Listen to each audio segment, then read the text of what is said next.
Hi, welcome to this my sixth data update for 2025. In my first 5 posts, I looked at macro issues, interest rates, risk premium, but I'll be quite honest, I prefer the less rarefied air of corporate finance and valuation where you're looking at individual companies. So in this session, we're going to go from the macro to the micro, and specifically, I want to focus on a notion of a hurdle rate. A number that is indispensable when you're running a business or investing, a number that both businesses and investors need. For businesses, it becomes a number that gets used in almost every aspect of decision making. And for investors, it becomes a core number in deciding whether to invest in something or not. So as I look at the factors that drive a hurdle rate, let's step back and think about the intuition. What is it that drives hurdle rates? Now, you don't even have to have taken a corporate finance or valuation class to have encountered a hurdle rate, or in its most common form, a cost to capital somewhere along the way. And if you've taken a finance class, of course, you've deepened that acquaintance with a cost to capital, and at the same time, in many ways, you've ruined it. It's deepened it because you encounter it in every aspect of the class, and you see it's everywhere. It ruins it because in that class, you're taught the theory and the models and the metrics that drive that cost of capital. And in a sense, you lose the intuition that I think is so critical in understanding the cost of capital. In fact, a few years ago, I wrote a piece, and I wouldn't even call it a paper, a practitioner piece on the cost of capital. And I described it the Swiss Army knife of finance because it gets used in so many different places. Let me back up. I teach 2 classes, a corporate finance class, which is about how to run a business, the first principles in running a business, and a valuation class, which is looking at the same business from the outside and how to value the business. In my corporate finance class, cost of capital is everywhere. It's ubiquitous. In fact, if you think about corporate finance, there are 3 big decisions that you have to make in a business. Investing decisions, what projects to take, what investments, even acquisitions are investments. The financing decision, which is what mix of borrowed money and your own money, debt and equity you should use. And the dividend decision, which is how much cash can you take out of the business without affecting its future prospects. In each of those decisions, cost of capital plays a role. In your investing decision, the cost of capital becomes the hurdle rate used to decide whether to take an investment or not. I will save the way you measure the returns on your investments for another post, but the hurdle rate is the minimum rate of return you need to make an investment given the riskiness of the investment. So it shows up as a hurdle rate. In the financing decision, in that choice of the mix of debt and equity, the cost of capital comes into play again. You want to find a mix of debt and equity that reduces your hurdle rate. Having a lower hurdle rate allows you to take more projects and makes existing projects more valuable. So it determines the mix of debt and equity. And then in the dividend decision, it becomes a divining rod. If you cannot find investments that make your cost of capital, you shouldn't be taking the cash out of the business. If it's a privately owned business, and if it's a publicly traded company, you should be paying out dividends or buying back stock. So it's everywhere. So people go through my corporate finance class, and some of them come back to my valuation class for more punishment. In my valuation class, the cost of capital shows up again.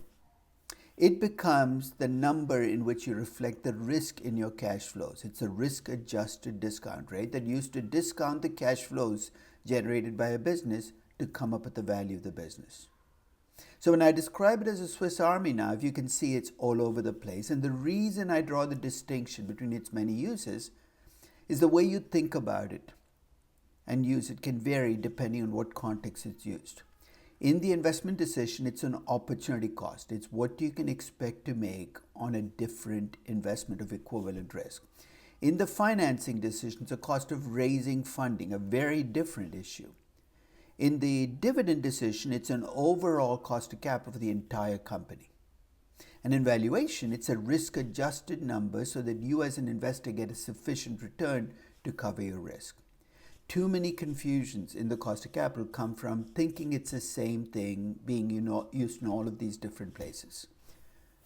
Let's move on to what goes into a hurdle rate. What are the ingredients? Again, let me step back and use a structure that I find useful in thinking about what drives a hurdle rate. I use what I call a financial balance sheet to describe businesses. What's a financial balance sheet? It looks like an accounting balance sheet, but instead of breaking assets down into fixed and current and financial and intangible, I break them down to investments you've already made. I call it assets in place, and investments I expect you to make in the future, growth assets. So in my financial balance sheet, I can give you credit for future growth. On the other side of the balance sheet, you got debt and equity. The cost of capital attaches a cost to each of those capital ingredients. The cost of debt is the rate at which you can borrow long term today. Keywords are long term and today.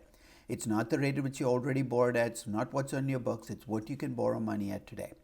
The cost of equity is the rate of return that equity investors in the company demand for investing in the equity of the company given the risk of the equity.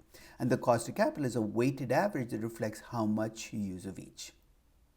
Now the question is, how do you come up with these numbers? So I've fit a lot into this page, but let me break it down to basics. Both the cost of equity and the cost of debt are long-term numbers because businesses are long-term, valuation is long-term.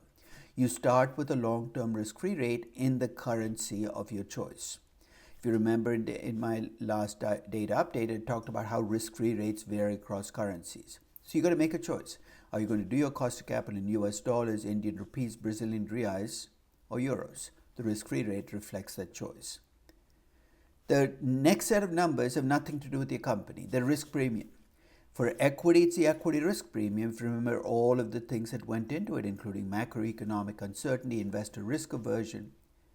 And in the case of debt, it's a default spread that goes with your default risk. And that too is set by markets based on fear and hope. Now I've listed out all of the factors that can feed into those, and you can see macroeconomic conditions affect those. You see, what about my company? Your company choices now come into play in a relative risk measure when you're doing cost of equity. Now, of course, you might be familiar with, if you're in finance, with calling that relative risk measure a beta. I'm not going to prejudge it because I think beta does require assumptions that you might not agree with. But basically, it captures what business you're in and what you produce, how discretionary it is, and what drives the beta measure might be things you observe, how volatile stock prices are, earnings, and even balance sheet ratios. In the context of debt, the way I measure the company's specific default risk is, if I'm lucky, I might have somebody else do it for me with a bond rating. But effectively, I'm trying to capture how much default risk there is in the company and bring it into the default spread. So if you think about the macro starters for both of these, you got the risk-free rate, which depends on the currency you pick. You got the prices of risk, the equity risk premium. If you watch my previous updates on data updates, I talked about US equity risk premiums, data update 2, and how much it can shift over time. And then in update 5, I talked about equity risk premiums in the rest of the world. And with both of those, I emphasized how volatile they could be, how much they could change. Now, in terms of the micro, let's start with relative equity risk. I talked about how a finance class can ruin your perspective on hurdle rates. And one of the things it does is when people think about cost of equity, they latch onto a beta because that's what they were taught in class. A beta is a measure of relative risk. I use betas, but I use it with caution because it does make assumptions about the marginal investor being diversified and stock prices being a reasonable proxy for the riskiness in a company. Both big assumptions. And I know there are people out there who don't like betas, and I'm perfectly okay with that. All I need is a relative risk measure. In fact, when I talk about relative equity risk in my class, I say there's the CAPM beta, which everybody out there uses, including all of the financial services. But if you don't like to use stock prices to come up with your risk proxy, and let's face it, in intrinsic value, you say I mistrust markets, then you can use accounting data, earnings volatility. But ultimately, what you have to do if you decide to use earnings volatility or an earnings beta or balance sheet ratios is convert them to a relative risk measure. You see, what are you talking about? Let's say you decide not to use betas and use earnings volatility instead. That companies with more volatile earnings are riskier than companies with more stable earnings. Sounds logical, right? Let's say you measure the earnings volatility with a standard deviation in earnings over the last 10 years and you come up with 30% for your company. Here's the last step you need to take. Compute the ratio for other companies in the market. Let's say it's 20. divide the 30 by the 20, you got a number that looks just like a beta, 1.5. That becomes what you use instead of a beta. So essentially, I'm open to using something else, and I've given a whole set of choices there. And what you then end up with ultimately at the end is a number that looks like a beta, a relative risk measure. Let's talk about operating geographies and why they affect the cost of capital.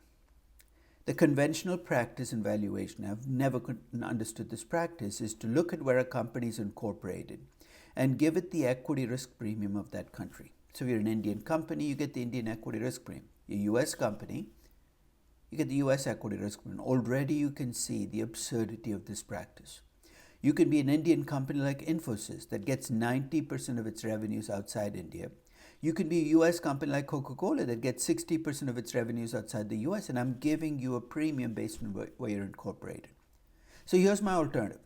I'm going to try to bring in the countries in which you operate into your equity risk premium and take a weighted average. Let's take the simplest example. Let's suppose you're a US company and you get 60% of your revenues in the US and 40% from Mexico. My equity risk premium would be a weighted average, 60% of the US premium plus 40% of the Mexican premium. Now, of course, I'm using revenues because often you have no other variable on which you're going to get data. But if you prefer to base it on production, and I often do this for oil companies or commodity companies, I will get a weighted average based on where your oil comes out of the ground. If you want to use both, by all means do so. I am adaptable and flexible in how you bring operations in, as long as you bring them in. And there's a third factor that is company specific.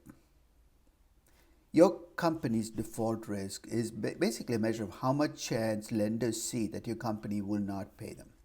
As I said, for some companies, you can cheat and use S&P or Moody's or one of the ratings agencies' bond rating and assume that for the most part, they're right. And it's not a bad assumption. And for individual corporations, for most companies, the ratings agencies do a pretty good job.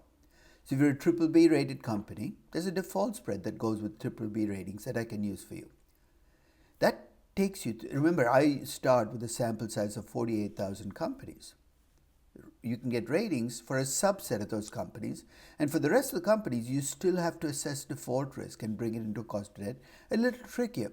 But remember, if default risk comes from you being unable to make your debt obligations, it's going to depend on two things: how much you have in earnings and how volatile those earnings are, and how much you have as contractual debt payments. Just common sense. Here's the thing that adds to the trickiness of this process. When companies go out and borrow more money, they alter their default risk.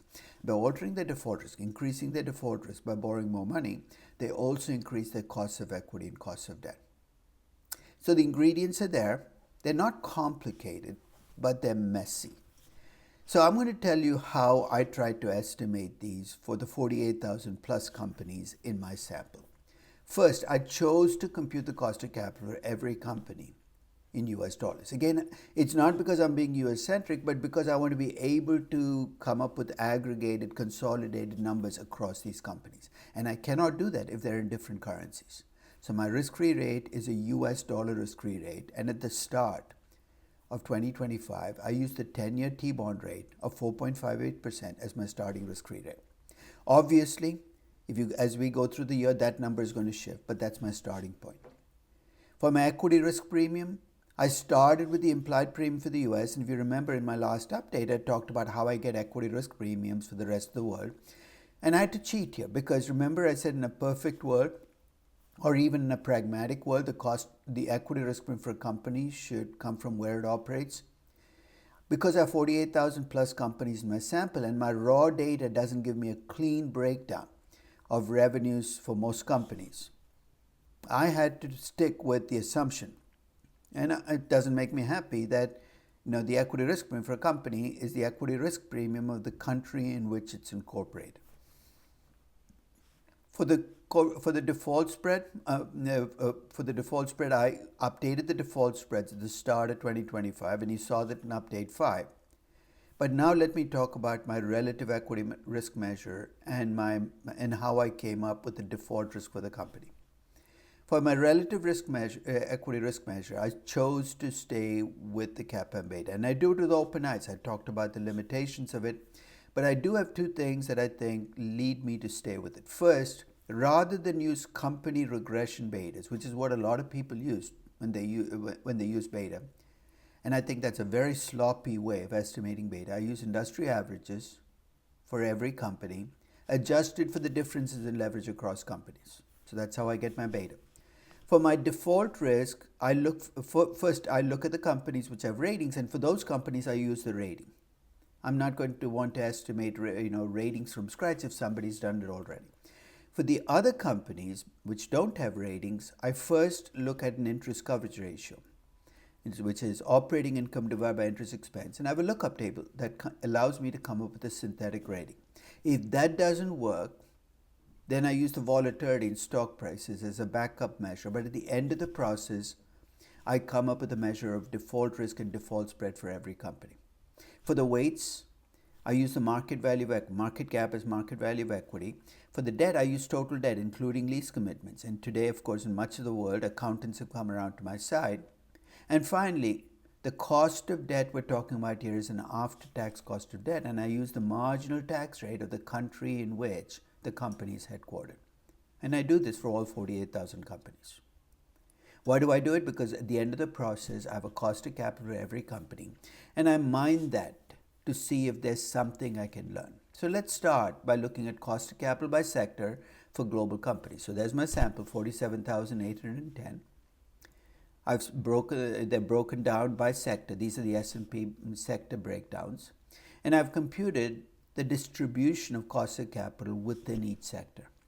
You're going to see this distribution show up on table after table. So let me explain what I'm doing. The first decile is at the 10th percentile. Think of that as a really low cost of capital in that sector. The 9th decile is the other end of the distribution, a really high cost of capital. The median is the middle of the distribution. Half of all companies within the sector fall below or above it. And I've also given you the first and the third quartile. So you look at utilities. The median dollar, remember everything is done in dollar terms, median dollar cost of capital for a global utility is 7.08%. The low is 6.18, the high is 9.67. In contrast, take a look at technology. The median cost of capital for a technology firm is 10.97%, almost 11%. The first decile is 9.58, the ninth decile is 13.3%. Start with an obvious that comes out of this table. Cost of capital vary across sectors. Financials and utilities have the lowest cost of capital. Technology, communication services are at the upper end of the distribution. I mean, none of this should be surprising, right? Riskier businesses have higher cost of capital. Safer businesses have lower cost of capital. Now, I did also break it down by industry and looked at the industries with the highest cost of capital and the lowest cost of capital. This is again global companies in dollar terms. Take a look at cost of capital, the lowest cost of capital companies or industries and the highest cost of capital. As you look down the list of low cost of capital, I can't see a single surprise. Maybe, but even the retail, those are the REITs, those are the real estate under retail. A lot of old time, old economy, asset heavy businesses. And at the other end of the spectrum, when you look at the industry with the highest cost of capital, lots of maybe outside of reinsurance, every other business there is there either because it's technology or it's cyclical. There's another lesson here that I think is worth remembering. Now, if I asked you, would you like a low cost of capital or high cost of capital? It's a no-brainer, right? You want a low cost of capital, but take a look at the low cost of capital businesses. They also tend to be low growth, and many of them are low return businesses. The highest cost of capital businesses are the highest growth and often the highest returns you can make on your investment. There's no free lunch here. I often describe it as risk as a combination of danger plus opportunity. You don't want danger, you want low cost of capital, then you're not going to be able to get the high growth either. A lesson that will save us a lot of trouble in investing. The second stop I made is I broke my companies down by market cap, from smallest to largest. If you remember, in my third data update, I looked at the size premium, the historical artifact that small cap stocks have earned a higher return than large cap stocks after adjusting for risk. At that time, I also said a lot of people look at small companies, they're riskier. And that's probably true. Smaller companies are riskier for lots of different reasons. Many of those risks are company specific, they disappear in a portfolio, but some are market risk and will show up in your measure. So I was just curious, how different are the costs of capital by market cap class? Is the conventional wisdom that smaller companies are riskier than larger companies true? And if I look at the median, actually, it doesn't look like that, right? If you look at the median cost of capital, there's no discernible pattern across market cap classes. The one place, though, that you see a difference is if you look at the distribution. The safest large cap companies have lower cost of capital than the safest small cap companies. I'm slicing and dicing, but it is true that there are some really safe large cap companies, and those safe large cap companies are safer than the safe small cap companies. Small glimmer for those people who want to hold on to the risk story, but not much here. Finally, I took all of my companies and I put them into a histogram. Not sophisticated statistics. All I'm doing is counting the number of companies with cost of capital less than 6%, 6 to 6.5%, and then I've converted to a percentage distribution so you can compare US and global stocks. You'll notice that the peak of the distribution is about between 8 and 9%, for both groups. I then took the distribution and looked at it by sub-region. Now, this shouldn't come as a surprise given what we saw in the risk premium, but if you look across regions, you can see there are some parts of the world. US has a lower cost of capital than India. It's country risk kind of playing it out. So this is really a distribution across regions. Here's the other thing I do. I also take this table and I use it in my valuation in three places. First is when you value a company, you have to come up with the cost of capital. And it's true, there's a full cost of capital calculation. I took you through the process. And when in my valuation books, there are 4 or 5 chapters on coming up with this. And I always have mixed feelings about these chapters because people get mired in these chapters. They think this is what drives a valuation, and they spend, in my view, insane amounts of time trying to get the cost of capital for a company. I'm going to give you my personal perspective. I've been valuing companies for 40 years, and I've screwed up on quite a few of my valuations. And when I look across the valuations I've screwed up on, it's almost never because I got the discount rate wrong. It's almost always because I got the growth or the margins or some part of my cash flow story wrong. Put simply, the discount rate is an input into discounted cash flow valuation, but it's not the most important input. In fact, it might not even make the top 5. If you're doing valuation and spending 80% of your time estimating the cost of capital, you've lost the script. So here's what I do to keep myself honest. If I'm valuing a young company, Uber in June of 2014, there's no point doing a full cost of capital calculation. The company is still forming, the business model is still not there. What's the point of doing a beta and a risk premium and risk-free rate? You say, you need a cost of capital? Absolutely. Here's what I did. In 2014, I had this distribution, similar to the one that I showed in the previous page. So if I want to give Uber a high cost of capital, it's a risky business, I go to the 9th decile. Okay? When I did this in 2014, that 9th decile was 12%. I use that as my cost of capital. I have no apologies. It might seem simplistic. It's actually a very effective way of valuing young companies or companies that are still forming, is rather than do a full cost of capital, use the histogram. And of course, I've got these histograms for individual sectors, industries. So if you want to take a high cost of capital for a technology firm and use it for a young startup in technology, you should do so.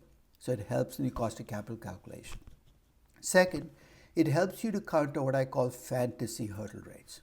All too often when I go into companies, I hear CFOs say, our hurdle rate is 15%. And my reaction is, where did that come from? And the answer is some person 45 years ago decided that this should be the hurdle rate, and they've decided that they've stuck with it. Inertia is a big factor in corporate finance sense. You know why the 15% doesn't make sense? Let's say this company is a mature US company.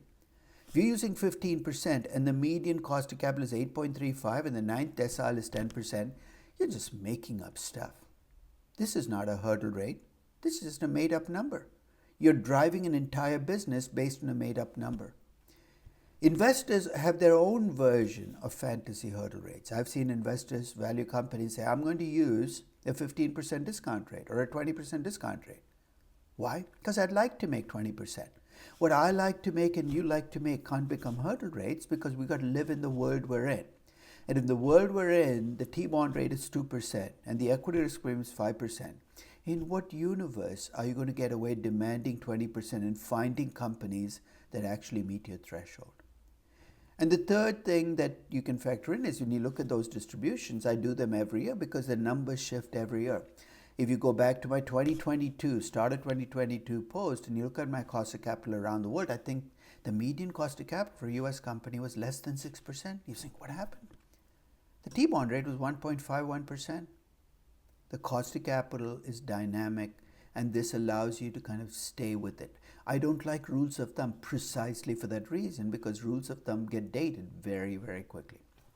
So what are the key takeaways from this that I hope you two take away? The first is we've got to retire this entire notion of a corporate hurdle rate. You know what I'm talking about, right?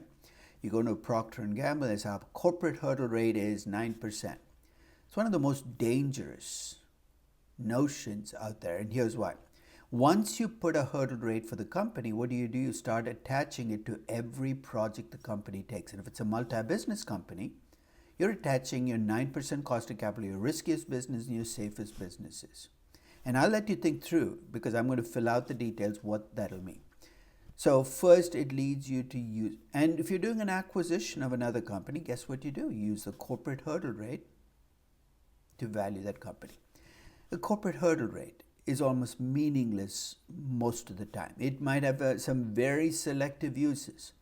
Maybe for an investor valuing the whole company, you come up with a company-wide cost of capital, but within corporate finance, it doesn't tell you much. Second, as I mentioned in the last section, it acts as a reality check. So when you look at cost of capital for companies, it gives you a simple way of saying, should I even explore this valuation further? So when I see a discounted cash flow valuation of an Indian company with a 35% rupee cost of capital, I'm not going to dig too deep into your revenue growth and your margins and your cash flow assumptions, because your discount rate is so screwed up. What's the point? So when you think about risk parameters and risk profile, you basically have to recognize that the market sets those numbers, not individuals wanting to earn a higher return.